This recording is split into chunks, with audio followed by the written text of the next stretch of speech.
Today we are reading Magic Tree House Adventure number 36, Blizzard of the Blue Moon, by Mary Pope Osborne. Chapter 1, The Last Unicorn. The November sky was gray with clouds. Jack sat reading in front of the living room fire. "Who wants hot chocolate?" his dad called from the kitchen. "Me, please," said Jack. The front door burst open, and with a gust of cold wind, Annie rushed inside. "Jack, guess what?" she whispered. "It's back." "How do you know?" said Jack. "I was walking home from the library," Annie paused to catch her breath, "and I saw a flash in the sky above the woods." The last time that happened, before she could finish the sentence, Jack jumped up. "Dad, Annie and I are going to be outside for a while," he shouted. "Can the hot chocolate wait until we get back?" "Sure, have fun," their dad called from the kitchen. "I have to get my pack," Jack said to Annie. "Meet you on the porch." "Don't forget the rhyme book," said Annie. Annie slipped outside and Jack ran up to his room. He grabbed his backpack. He checked to make sure the book of magic rhymes was inside. Good. There it was. Jack charged back downstairs. He pulled on his boots, put on his jacket, tied a scarf around his neck, grabbed his mittens, and headed out the door. "Come on," said Annie. Jack could see his breath in the cold air. "Brrr," he said. "Let's hurry." Jack and Annie ran down the street into the Frog Creek woods.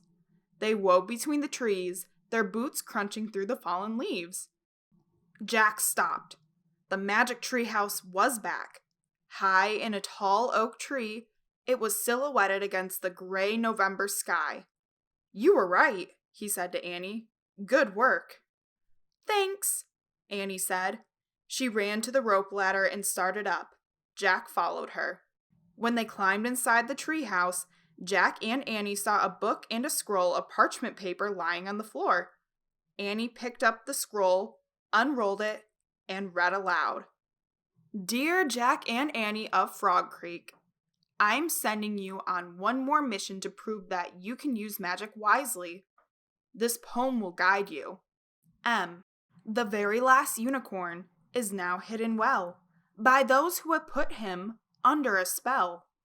For centuries, for decades, from that afternoon, at the end of November, before the blue moon, he will make once more and be free to go home.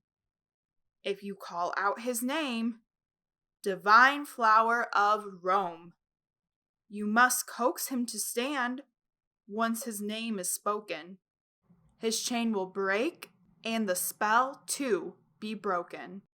Then a young girl must love him and show him the way, lest he be trapped forever on public display. If he loses this chance to rise and depart, all magic will fade from his horn and his heart."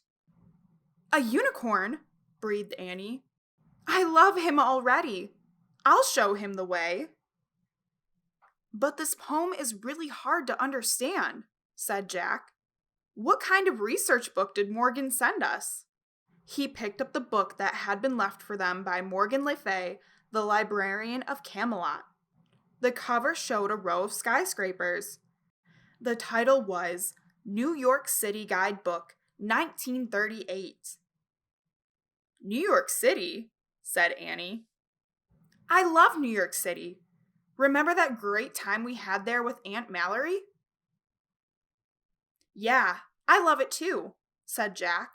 "But why would there be a unicorn in New York City in 1938? A unicorn is an ancient fantasy creature. New York City's a real place, and 1938 is not even that long ago." "You're right," said Annie. "That sounds like a hard mission, but don't forget we have Teddy and Kathleen's magic rhymes to help us." "Yeah," said Jack. He pulled out the book given to them by their friends Teddy and Kathleen, two young enchanters of Camelot. "The problem is, We can only use each rhyme once, and we've already used 7 out of the 10. Which means we only have 3 left, said Annie. What are they? Pull a cloud from the sky, said Jack. Cool, said Annie. Yeah, it is, said Jack, but I'm not sure it will be much use. He looked back at the book. Find a treasure you must never lose, he said. Hey, that's a really good one, said Annie. The unicorn's a treasure, so that rhyme could take care of our whole mission. But it only partly fits, said Jack. You could call the unicorn a treasure, but once we find him, we have to lose him. He has to go back home. Oh, right, said Annie. What else? Your favorite, said Jack. Turn into ducks. Annie laughed. I can't wait to use that one, she said. I hope we never have to use that one, said Jack. He didn't want to waddle around and quack like a duck. These leftover rhymes don't seem very helpful to me. Well, let's just wait and see, said Annie. But now... She held up Morgan's research book and smiled. Jack nodded. New York City, here we come, he said. He pointed at the book's cover. I wish we could go there. The wind started to blow. The treehouse started to spin. It spun faster and faster. Then everything was still. Absolutely still.